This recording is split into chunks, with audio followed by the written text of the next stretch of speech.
Hey, Dr. Liz, welcome to the podcast. Hey Debbie, I'm super excited to be here. Yay. I love it when my guests are excited to be here. That's awesome. And as we were just talking before I hit record, I've been referring to your work for several years now because you have been, uh, kind of a hub for so much information that I know my community wants, specifically centered around talking to our kids about their neurodivergence. And I know you do more than that, but I'm really just looking forward to sharing your work and your ideas around these important conversations. I know it's not one conversation, but these conversations. But before we get into that, I always ask my guests to introduce themselves in their own words and connect that kind of to their why. I always love to know, why do you do what you do? Absolutely. So I'm an educational psychologist and I have this background in school psychology, school neuropsychology, and I am really passionate about helping kids understand their brains. Specifically, I do a lot of assessment work. So kids go through this entire assessment process, whether through their school or now that I'm in private practice with me, and then they've done all the work, but then we turn around and talk to their parents and their teachers and all the adults, and it just seems so important to talk to kids. In my why, when I first went into private practice, my very first case, the parents asked if I would explain the testing results to their child. And it was a big aha moment because after 10 years of practicing in the schools, nobody had ever asked me that before. And so I prepared a lot. I put together a bunch of materials, all kinds of hands on, visuals and a metaphor, sat down with the kid and said, I want to talk to you because we learned that you're dyslexic. And his head went down to the table. He started crying, ran out of the room. It was devastating. Mm. And I had no idea what had gone wrong. So I started talking to colleagues, and the main advice I got was, you started too young. We just need to wait till kids start to ask us. And at the same time, I was working with a lot of adults who had learning and developmental differences. And so I started asking them, what did you understand about your brain when you were young? And inevitably they said, I just assumed I was stupid. I was told I was lazy.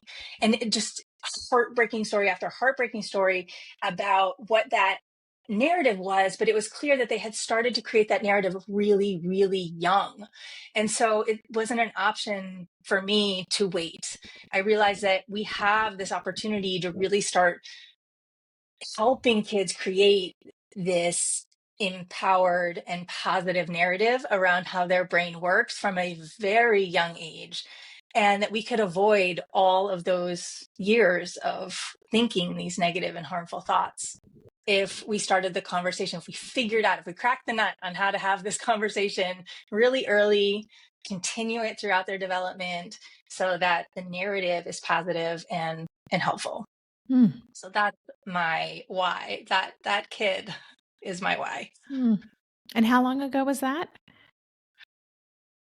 That was 12 years ago now. So Wow. I've been on this journey for a while. Okay.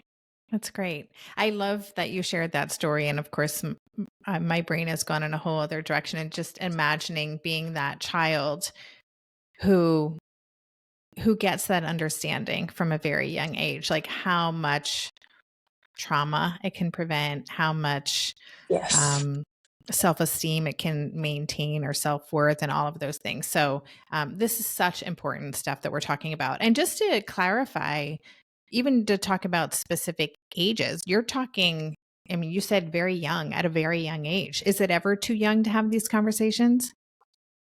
I don't think so. And the reason is because having these conversations with kids starts with talking about neurodiversity and the fact that all of our brains are wired differently, and really celebrating just within your family how everybody's brain works a little bit differently. And there's a metaphor that I love to use, that our brains are under construction, that as we're learning new things, we're creating these new pathways, and some of those pathways are highways. And highways might be things that come naturally. Highways might be things that we've built over time with our hard work. But we can start to recognize that we all have different highways, and then our brains are also under construction. And we can start talking to kids very early. And I work with kids as young as 3, and so having conversations about what your brain is building and really celebrating, I see you're working hard to build that new skill. Or it seems like this is a tricky skill to build, we're going to try a different way, or what if we did it this way instead. And really normalizing those conversations from a really young age, it just helps kids to start to develop this narrative. Oh, I'm different, and that's neat. That's cool. That makes me unique. That gives me my, um, you know, special way of walking through the world. And that conversation we can have with anybody. And as kids get older, we might get more detailed about what we share with them, as we get more information as parents. Because if you've been through the diagnostic process with your child, it's a journey in trying to understand. And so, but we can start talking to kids and celebrating their differences very, very young, and normalizing neurodiversity is just part of what makes our world grow and evolve. Yes, I'm like applauding over here. I mean, that is, I so believe that, and that's, so much of why I started Tilt these years ago, was just to normalize all of this, that there's nothing wrong here. So I love the way that you framed that. And I actually want to, even taking a step back. So you're talking about normalizing these conversations. Everybody's brains are wired differently. Um, and that's what makes us all cool. And having these conversations from a early age and stage, even preparing for the assessment, I imagine, right? So we kind of jumped in talking about how to talk about their diagnosis, but how do we even start those conversations if we know that our child is going to go in for an assessment? Do you have ideas around preparing them, and what is this for? Yeah. So, um, I think it starts with our own understanding of what assessment is. And so assessment is really an opportunity to understand how your child's brain works and how it works best, what the environment is where it's really going to thrive, and where the mismatches between the environment and how your child's brain works. And that's where these points of friction or the challenges come up because of this mismatch. So just understanding that that's what's happening with assessment. And too often we go in thinking we're going to find out what's wrong, or we're going to find out what the diagnosis is. A diagnosis is a shortcut to understanding what this mismatch is between the way your child brain works and the way the environment expects it to work. So just knowing that for ourselves. And then for our child, I really find it important to start with their words, their lived experience, and something that they know is a challenge. So it could be as simple as, how you've been telling me you don't like your math homework lately? Well, I found somebody who might be able to help us figure that out. And while our questions might be much bigger than that, they may be so many questions. But if our child has something that they've been saying is hard for them, that it's been tricky for them, or that we find we're nagging them a lot about, I've been nagging you a lot, and we're having trouble getting out of the house in the morning, I need to know more about that. And I found someone who can help us figure that out. So we're starting with a problem that's interesting for the child to solve, and that they recognize as something that is tricky or not ideal. Yeah. And that helps us explain why we're engaging somebody to help us understand what's going on. And it's going to help me as a parent be a better parent for you. And it's going to help you understand your brain so you know what to ask me for, so that things can go smoother for us. Mm-hmm. Yeah, that's great. I love that. And I also love the way you defined the process, and you use this word mismatch, which, has been coming up in different conversations. I recently had Dr. Amy Laurent on the show from Autism Level Up, and we were talking about a mismatch between the environment and someone's energetic state or regulation. And Yes. so, mismatch, it's non-judgmental. It's just information, and it's describing what's actually going on instead of this is a problem, something's wrong. There's a normal way, there's a right and a wrong way. So I just wanted to say I'm really loving that word, mismatch. Yeah, me as well. I think it's more accurate to what's going on because we're really we have these environmental norms, but that doesn't mean that they're right. It doesn't mean that there's one better way. We just have designed things to work for this range of what we call average. But that doesn't make one way of being better than another way. In fact, it's the folks on the tails that really make our world evolve and change and better. And so we want to make sure our environment is helping to for those brains to thrive. That's what makes sense to me. Yeah, absolutely. And we know that average doesn't even exist, right? Like I think I it's Todd Rose know. wrote that book, The End of Average. And like, yes, that's so true. So I'm just wondering, you said earlier about the parents kind of having a clear sense of what they're wanting to get out of an assessment in the first place.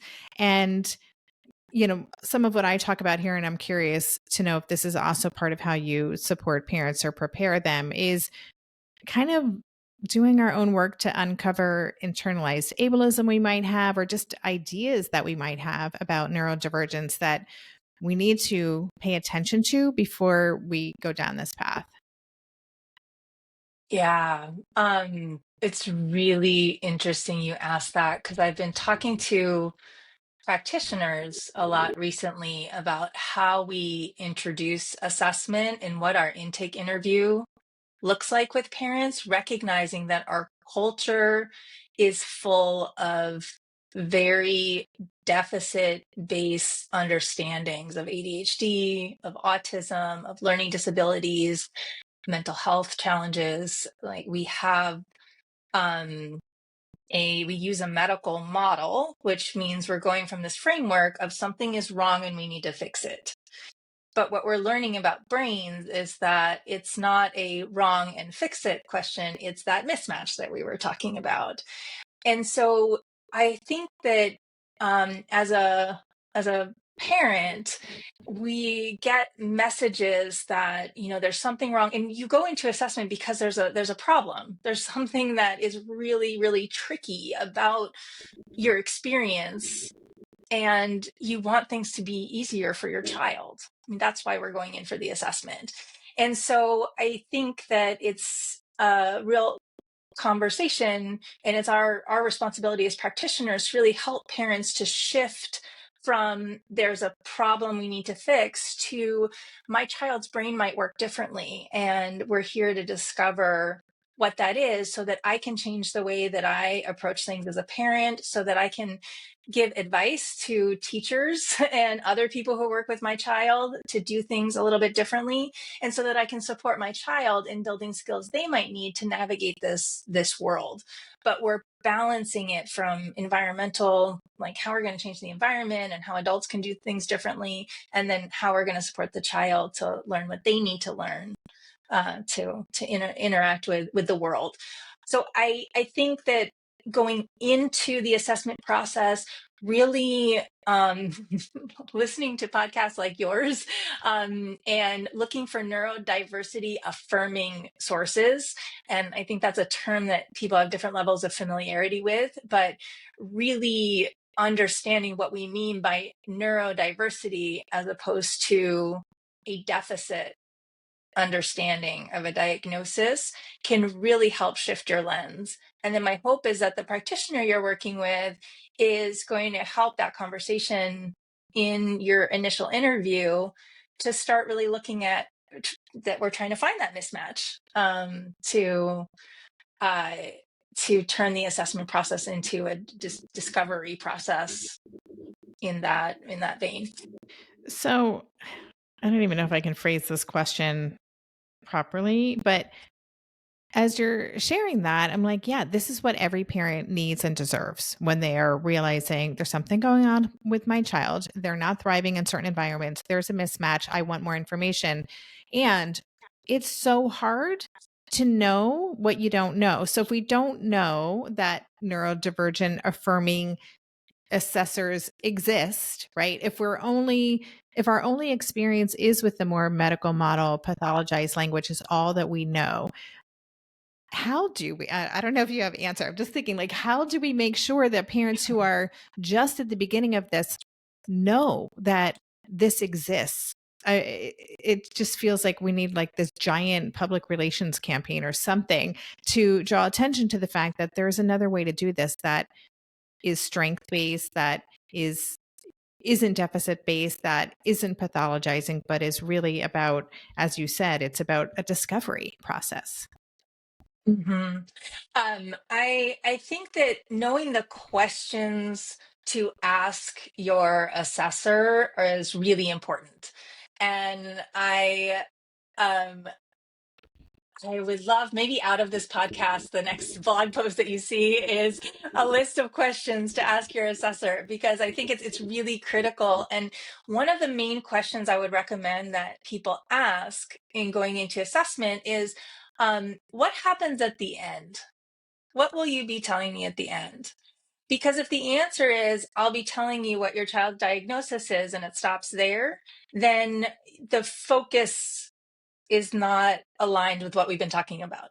Hmm. Um, if the answer you're looking for is something more like, we're going to really figure out how what the steps are to helping your child thrive. I'm going to have specific recommendations for what teachers can do differently. I'll have resources for you as a parent.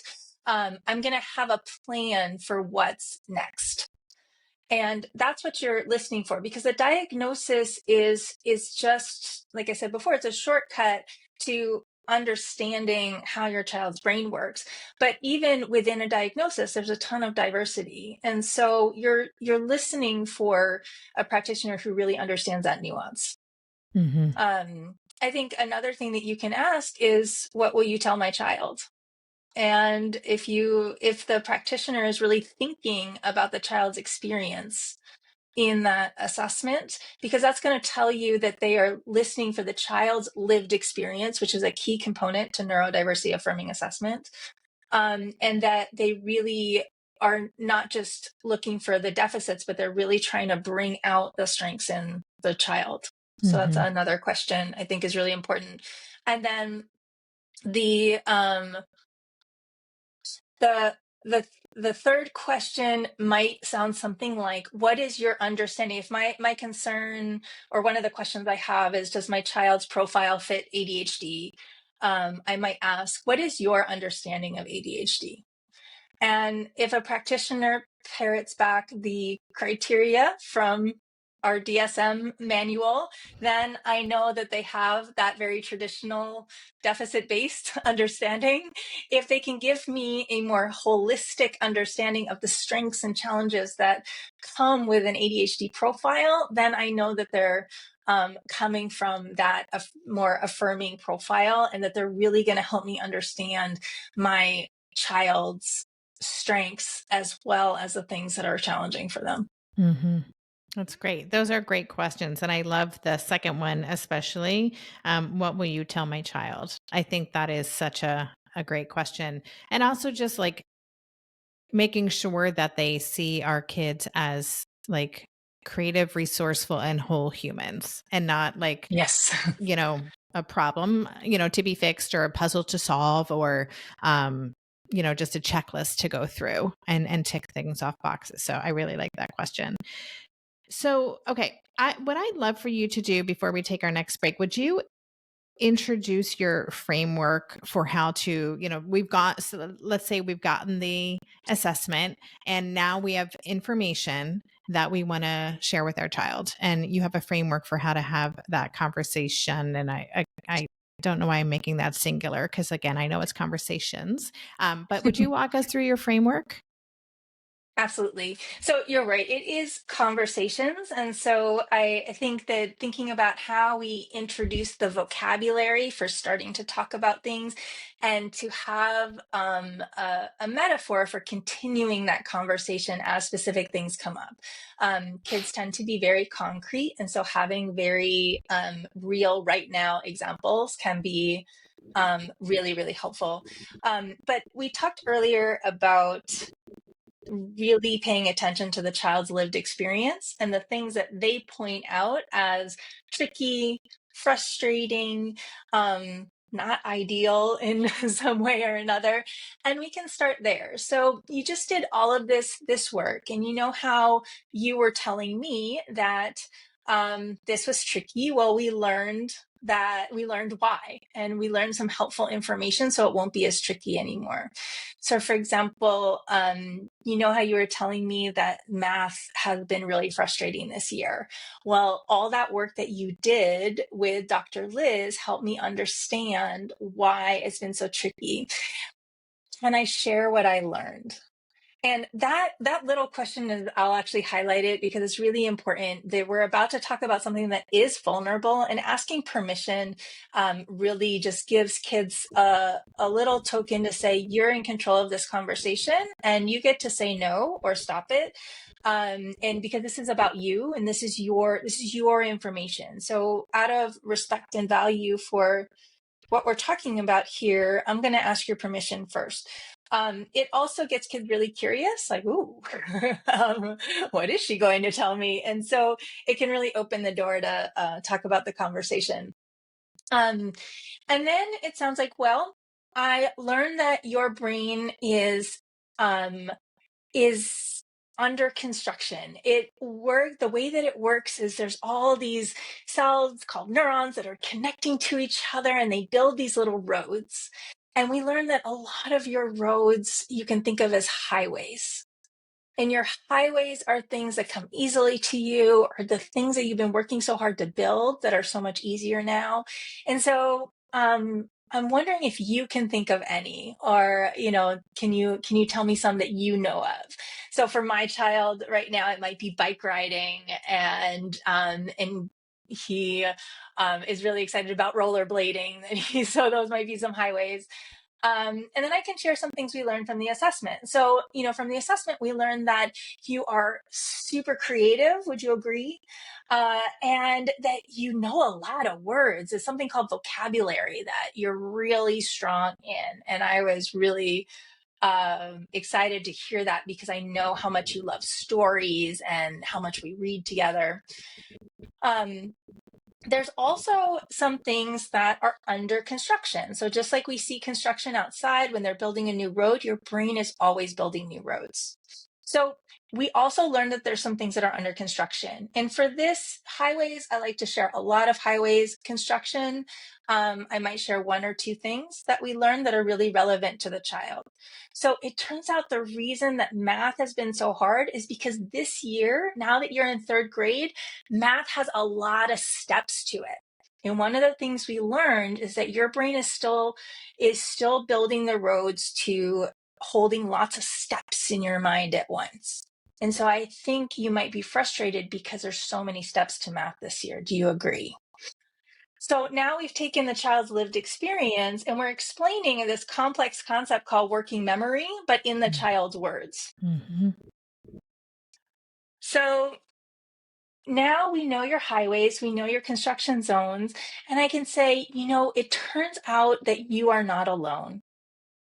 There are lots of people in the world that I've learned about that have highways just like yours, who are creative and passionate with big vocabularies, who love stories, and who have the same construction zones as you, who struggle to remember lots of steps, which can make math really frustrating.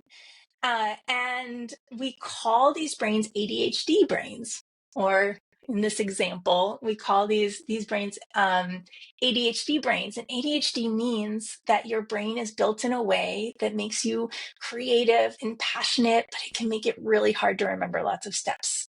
Mm. So we're defining the diagnosis using the child's words, using their lived experience, and helping them to understand what it means for them right now. We don't have to Mhm. go into the diagnostic criteria. We don't have to talk about what it's going to mean when they're 13. We can talk about what it means right now when you're 8 years old in the third grade, and this is your lived experience. And now we can introduce them to other people that are in the world.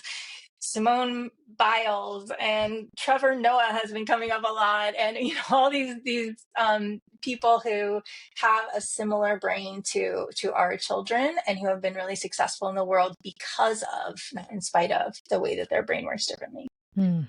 That's great. I love that. Thank you so much for going through that with us. It does sound very affirming and exciting almost. Like we've got this information. It's kind of cool. And yeah, anyway, so I just appreciate you talking us through that. Let's take a quick break and then I have a couple kind of specific questions that I think my listeners might want answers to and then I want to share some of the resources that you have available for listeners too. Okay, so in the example that you just shared, that was an 8-year-old child, which is a pretty common age, I think, for these types of more involved neuropsychs. Child's in early elementary, and you're starting to really recognize, this environment or what's happening in school is particularly tricky. And I also know that sometimes these assessments happen when a child is a little older, and at a time when maybe in middle school where there might be more awareness of and stigma around certain labels that might be present in a school system. For example, I have a friend who has shared that the word autism is used as really an insult, right? Or it's used as a put down at her child's school, and so getting information like that could be really hard for an adolescent or a teenager to kind of integrate. So I'm just wondering what thoughts you have for sharing information with kids who might be really resistant to hearing certain labels. What do you advise parents to do? Mhm. Well, I think that the idea that the child is in charge of their own information is a really important thing to go in with. So, this, it can come up with my teenagers because I come in with a really positive view and excitement around discovering how their brain works. But they're not always with me on the same page. And so meeting the child where they're at, I think is really, really critical. And validating and recognizing that while we know that there is nothing wrong with having this kind of brain, it is a difference, and it's going to be really helpful for them in understanding where they're going with their life and their career and kind of what the right environment's going to be. There are real world obstacles that are out there that we also need to help support them with. So I think understanding and holding space for that is really, really important. With my teenagers, it becomes even more critical that I'm really using their language and their lived experience. And so, I had one child who's autistic, but was very much did not want anything to do with that label, but was saying just how isolated and alone he felt. And so we were talking about, what we've learned about how his brain works that might help us understand why it's been hard for him to find his people. And that we understand that his brain works in this different way that we call autism, but this is something that he can kind of hold and process and figure out what he wants to do with that. In the meantime, we want to help you with the loneliness problem, that we want to help make sure that you're connected. And it doesn't mean you have to go out and join a bunch of autism pride groups. That might not be where you're at, but to I do want to help you to find some places where other kids have similar interests to you, that are places where you might be able to connect with folks in the way that you want to connect with them. And we did learn that your brain connects with people in different ways, and so we're gonna use that information to help you find community. Mhm. Um, but I'm not trying to force that identity on a child. I'm working with where they are at and letting them know that it's their choice about what they want to do with the diagnostic information. Um, but we want to help them with the things that are challenging for them. Yeah. No, I appreciate you saying that because I do hear from families sometimes about feeling frustrated that their child doesn't see the gifts in it, right? Or that they may not want to embrace the identity where the parent might be like, but this is a me, like you have all these superpowers and like going in with that language. And so um, just that reminder to really respect however the child wants to own or disclose or not disclose the information or the identity. I appreciate you sharing that. I'll add just real quick that sometimes I find a lot of success with teenagers with just throwing the definition of the diagnosis under the bus. That there's a bunch of old fogies who sat in a room and decided what all these things mean, but we've learned a lot about brains since then, and our understanding has evolved. And so I'm going to share with you a few things right now that are more of our evolved understanding of what autism means, of what ADHD means, of what your diagnosis means, so that you understand that what people in general think about this might not be aligned with what the science is saying. Yeah, that's great. Thank you. Okay, so the way that I first probably learned about you is what I want to share with listeners now is that, well, first of all, you have so many resources for having these conversations. And I mean, I don't know how long you've been keeping this like spreadsheet, but you have a spreadsheet where you share like novels with characters, at different age groups who have different neurodivergence. And it's so helpful. So can you tell listeners about that resource as well as some of the other resources that you have available to help them navigate these conversations? Yeah, so if you go to explainingbrains.com, there's a button right on the first page that says Tools for Parents. And there you're going to pull up a page that says Empowering Your Neurodivergent Child. And there are articles and resources, videos, books that I hope are very well organized for you. They are living documents, and I'm editing them all the time with new resources that I find. And they're tools that ultimately I developed for myself to use as part of my assessment process. And they're things that I'm using with kids all the time. So they are tried and true. They work with kids. They've been really, really helpful. And they're designed because we, as a field of psychologists, we're not trained to talk to kids directly. It's not part of our training yet. And so these resources are available so that you as parents have those tools to start these conversations and not have to wait for the field to catch up to understand that it's so important that we're starting to craft these narratives with kids from a really early age. So great. Yeah, I'm just like I'm so excited for and happy for the parents who are at the beginning stages of their journey now because the world is a different place than it was, when I was like parenting a 3-4-year-old neurodivergent kid and had no idea where to turn. I would have loved these resources. So I just thank you. I want to thank you for the work that you do and for connecting with this why and then sharing it with the rest of us. So thank you for that. So you mentioned your Exploring Brains website. Is there any other places that you would like listeners to connect with you? Yeah, so it's Explaining Brains. Oh, I'm sorry. That is just fine. Yeah, explainingbrains.com. I also post a lot of the language that I use with kids on Instagram, which is also at Explaining Brains. And I have a new book coming out called Our Brains, and it is designed to help parents and kids have a conversation together about their different brains. And it's a facilitated conversation for parents to explain a diagnosis to kids. So that is in the works. It'll be coming out soon. And the information will be on explainingbrains.com. So keep an eye out for that as well. So, listeners, as always, I will have links in the show notes page for Explaining Brains, for Liz's books, for all the other resources we talked about. It's just so valuable. And so many of you, I hear from you, are like, I need to know the best books, the best, movies, the best media to share. And there's so many great representations, but it can be hard to find them. So thanks for doing that work for us. And thank you for coming by the show and sharing everything you shared with us today. This has been a blast. Thank you, Debbie.